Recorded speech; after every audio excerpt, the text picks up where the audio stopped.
हाय। आज हम बात करेंगे डेवलपमेंटल साइकोलॉजी में जो बेसिक इश्यूज या 3 कोर इश्यूज हैं, उसमें पहला इशू है नेचर वर्सेस नर्चर। ये काफ़ी पुराने टाइम से चली हुई आ रही डिबेट है, जिसमें हम ये समझना चाह रहे हैं कि ह्यूमन डेवलपमेंट में, ह्यूमन ग्रोथ में जो नेचर है वो ज़्यादा इंपॉर्टेंट रोल प्ले करता है या फिर नर्चर, आपका इन्वायरमेंट ज़्यादा इंपॉर्टेंट रोल प्ले करता है। नेचर और नर्चर में नेचर रेफर करता है हमारे जेनेटिक इनहेरिटेंस से, और हमारा जेनेटिक मेकअप कैसा है, हमने अपने पेरेंट्स से क्या इनहेरिट किया है, और वो हमारे इनबॉर्न कैरेक्टरिस्टिक्स बताते हैं, है ना। और on the other hand nurture refer करता है हमारे इन्वायरमेंट से, हमारा इन्वायरमेंटल इन्फ्लुएंस क्या है, कैसे एक्सपीरियंसेस रहे हैं। तो पुराने टाइम से जो साइंटिस्ट हैं, जो साइकोलॉजिस्ट हैं, इस चीज को समझने की कोशिश कर रहे हैं, इन्वायरमेंट वर्सेस आपका जेनेटिक मेकअप। अब जेनेटिक्स जो है वो आपका जरूर बहुत इंपॉर्टेंट रोल प्ले करता है, बट क्या जेनेटिक्स पर ही सब चीजें रिलाई करती हैं? क्या जेनेटिक्स ही बहुत इंपॉर्टेंट रोल प्ले करता है? नर्चर होते हैं आपके इन्वायरमेंटल इन्फ्लुएंसेस, क्या है जो एक्सटर्नल इन्फ्लुएंसेस होते हैं, आपके जो एक्सपीरियंसेस होते हैं, आप कैसी अपब्रिंगिंग रही है आपकी, आपके पेरेंट्स से आपका अटैचमेंट कैसे फॉर्म हुआ है, आप किस इन्वायरमेंट में पले बड़े हैं, है ना। इसमें आ जाती हैं चीजें जैसे कि आपकी फर्स्ट लैंग्वेज कौन सी आप अक्वायर करेंगे, वो डिपेंड करता है इंटायरली आप किस जोग्राफिकल लोकेशन में पले बड़े हैं, है ना। तो जेनेटिक्स के हिसाब से आपके पास स्किल है, आपके पास लैंग्वेज अक्वायर करने की एबिलिटी है, बट आप कौन सी लैंग्वेज अक्वायर करेंगे वो डिपेंड करता है कि आप किस इन्वायरमेंट में, किस लोकेशन में पल बढ़ रहे हैं। अगर एक बच्चा जो है वो जापान में बड़ा हो रहा है तो उसकी फर्स्ट लैंग्वेज जो है वो बहुत चांसेस हैं कि जापानीज होगी। ऑन द अदर हैंड अगर कोई बच्चा जो है वो इंडिया में पल बढ़ रहा है तो उसकी फर्स्ट लैंग्वेज हिंदी होने के चांसेस ज्यादा है। जैसे हम ये जानते हैं कि हाइट जो है वो काफी हेविली इन्फ्लुएंस्ड होता है जेनेटिक्स से। अगर आपके पेरेंट्स लंबे हैं तो बहुत चांसेस हैं कि आप भी लंबे होंगे, अगर आपके पेरेंट्स छोटे हैं तो आप बहुत चांसेस हैं आप भी छोटे होंगे, क्योंकि हाइट जो है उसका लगभग 80% कॉम्पोनेंट जो है वो जेनेटिक है। ठीक है, क्या सिर्फ जेनेटिक्स इंपॉर्टेंट है? अगर एक बच्चे के पेरेंट्स जो है वो बहुत लंबे हैं, बट वो बहुत मैल नरिश्ड बच्चा है, स्टार्व्ड बच्चा है, उसे अब नरिशमेंट नहीं मिली है, न्यूट्रिशियस खाना नहीं मिला है, तो क्या वो अपने फुल पोटेंशियल तक ग्रोथ कर पाएगा? तो यहाँ पर नर्चर जो है वो इंटरैक्ट करता है नेचर के साथ, और दोनों फिर एक ह्यूमन बींग को डेवलप करते हैं, है ना। हाइट का जो पोटेंशियल है हो सकता है आपके जीन में अवेलेबल है कि आप अच्छी हाइट रीच करेंगे, बट इन्वायरमेंट डिसाइड करता है कि आप उस पोटेंशियल को रीच करेंगे कि नहीं, है ना। हम ये कह सकते हैं कि किसी किसी कैरेक्टरिस्टिक्स में नेचर ज्यादा रोल प्ले करता है कंपेयर टू नर्चर, और किसी किसी में इन्वायरमेंट आपका ज्यादा रोल प्ले करता है as compare to genetics. But solely बहुत कम चीजें ऐसी हैं जहां पर सिर्फ नेचर या सिर्फ नर्चर काम करते हैं।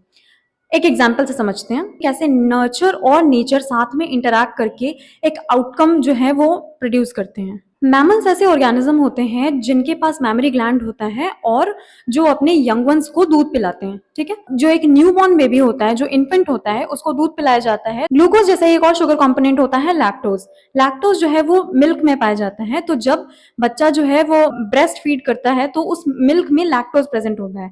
उस लैक्टोज को डाइजेस्ट करने के लिए बच्चे की बॉडी जो है वो रिलीज करती है एंजाइम कॉल्ड लैक्टेज। लैक्टेज जो है वो मिल्क डाइजेस्टिंग एंजाइम होता है। ठीक है, अब धीरे धीरे वीनिंग एक प्रोसेस होता है जिसमें बच्चा जो है वो ब्रेस्ट फीडिंग से शिफ्ट करता है टुवर्ड्स सॉलिड फूड, सेरेलैक वगैरह।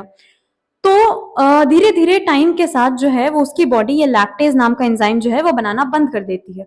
तो मतलब अब वो जो दूध है वो बॉडी में ब्रेक डाउन नहीं हो सकता। ठीक है, ऑलमोस्ट ऑलमोस्ट हर एक मैमल में ये लैक्टोज नॉन परसिस्टेंस पाया जाता है।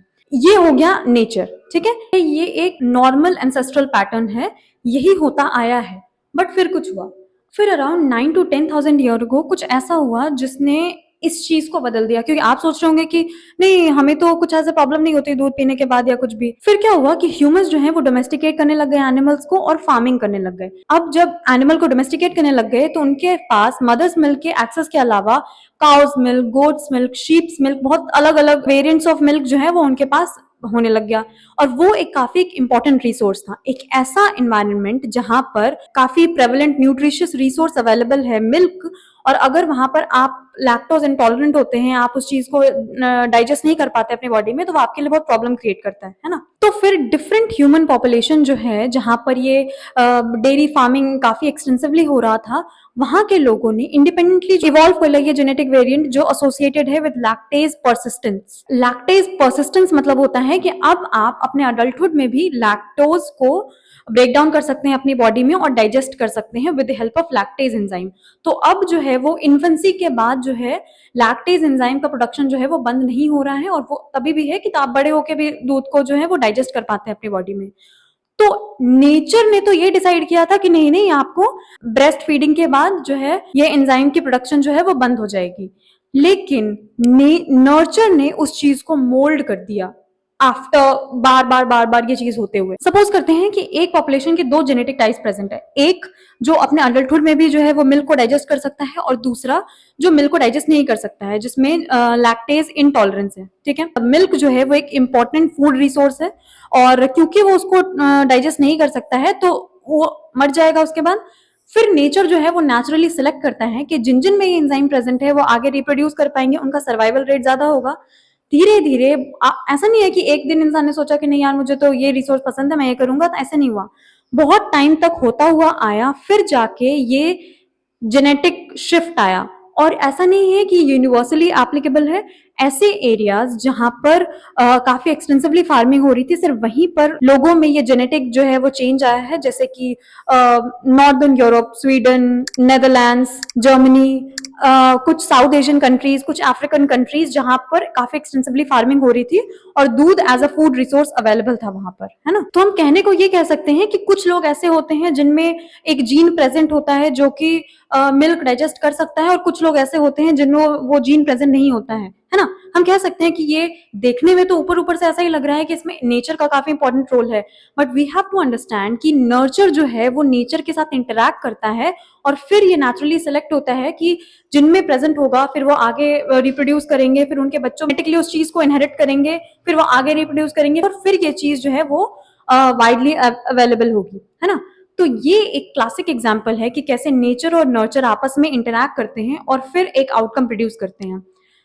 ओवरऑल इन दोनों का काम यही है कि ह्यूमन के बेटरमेंट के लिए, ह्यूमन ग्रोथ, सर्वाइवल के लिए, या इवन ह्यूमन नहीं, इवन स्पीशीज के, इन दोनों का पर्पस ही यही है कि स्पीशीज का सर्वाइवल हो, स्पीशीज जो है उनका बेटरमेंट हो, और ओवरऑल नेचर और नर्चर दोनों आपस में इंटरैक्ट करते हैं ताकि हमारे लिए बेस्ट पॉसिबल आउटकम आ सके। लोगों को ना बहुत क्लियर कट आंसर चाहिए होते हैं, राइट और रॉन्ग, प्रेजेंट और एब्सेंट, बट जो ह्यूमन बीइंग्स हैं, ह्यूमन कैरेक्टरिस्टिक्स हैं, इवन लाइफ है, वो इतनी सिंपल यस और नो नहीं होता ना, ये काफी नुआंस्ड होता है। तो इससे हमें ये समझ आता है, इस बेसिक इशू को हम ऐसे समझते हैं कि it's not nature versus nurture, it's nature and nurture. अगर हम मॉडर्न व्यू देखें नेचर वर्सेस नर्चर डिबेट का, तो scientist now agree that we do not need to view nature versus nurture as competing explanations जहां पर एक को जीतना होगा।